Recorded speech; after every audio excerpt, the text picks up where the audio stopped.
Welcome into another edition of the Chris Monfiletto Show. Week 2 in the books. It was homecoming the other day for the Lord's football team against Oberlin. And Coach, I know not the outcome we wanted at the end of the day, but from week 1 to week 2, I talked to you after the game. You know, offensively, we saw a great improvement between the first 2 weeks. How pleased were you?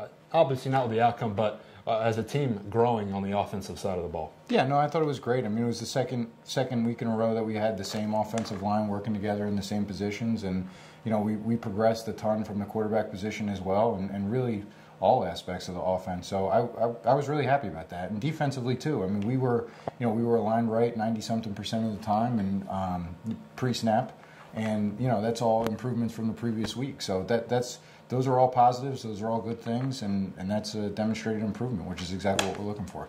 I know you spoke afterwards about throwing the ball. I think it was 34 times from Jake Bates, but you know, he did make some plays through the air. That touchdown pass to Jake Janikowski on the run, throws it into the corner for a score, and he goes for 246 and 2 touchdowns passing. What did you think of Jake from week to week after last week's performance? He was great. I mean, you know, Jake is phenomenal when he uses his brain and not just his feet. You know, and when he goes through his read progression and he's comfortable in the pocket and he really sees what's going on and he trusts the O-line that they're going to do their job, he's phenomenal. And when he uses his feet when he needs them, and rather than using his feet to bail himself out, you know, he's getting better every single week with that. And you know, you could see it in practice, and it translated into the game on Saturday. And I texted him on Sunday, you know, after we watched the film a couple times. I'm proud of him. I mean, he's getting better every week.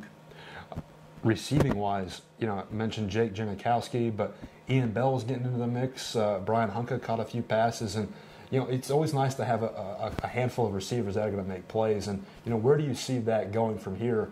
If those guys are getting in on the mix, you know, that's going to help us on the offensive end. Yeah, absolutely. I mean, everybody matters. You know, we had Sure. Our second leading receiver go down in the preseason for the rest of the year, and you know, everybody stepped up from there. And you know, we have 2 seniors at the receiver position. That's 2 more seniors than we have at any other position, and those guys are leaders more than anything else. And you know, you can see those guys starting to gel, and that group stays after practice longer than anybody, to catch extra balls from Jake and to do the little things that are going to make them be really good well into the future. And you know, the seniors set the example for that, and everybody just kind of follows. So it's great.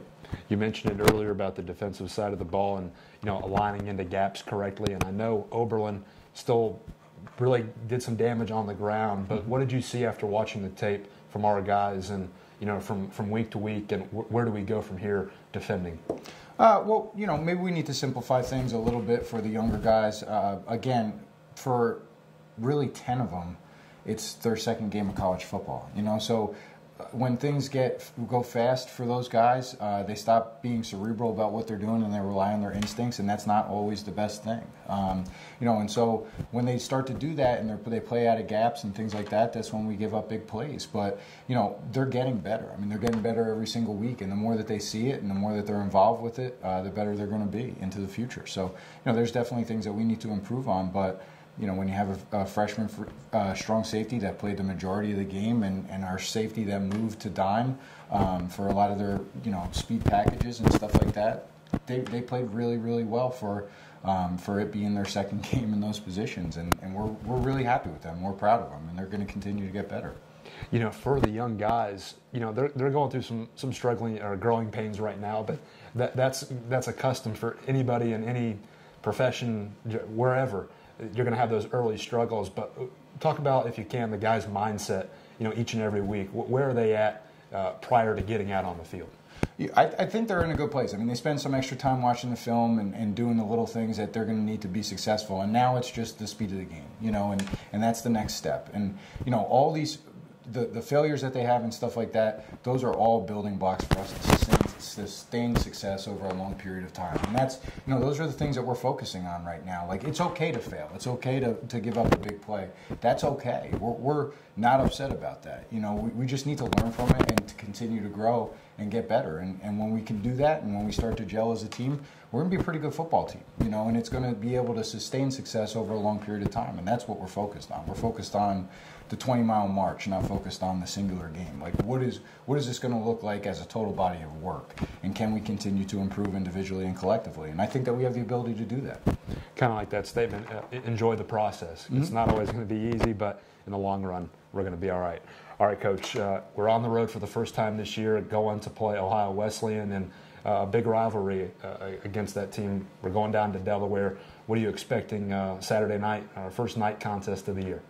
It'll be fun. I mean, we haven't played a night game since I've been here, so I'm looking forward to it. Coach Watt called and asked if we would play a night game for their home opener, and we were happy to do that. So it's going to be exciting for our guys. It's going to be a new environment. We'll be on the road, which might not necessarily be a bad thing. It'll be a hostile environment.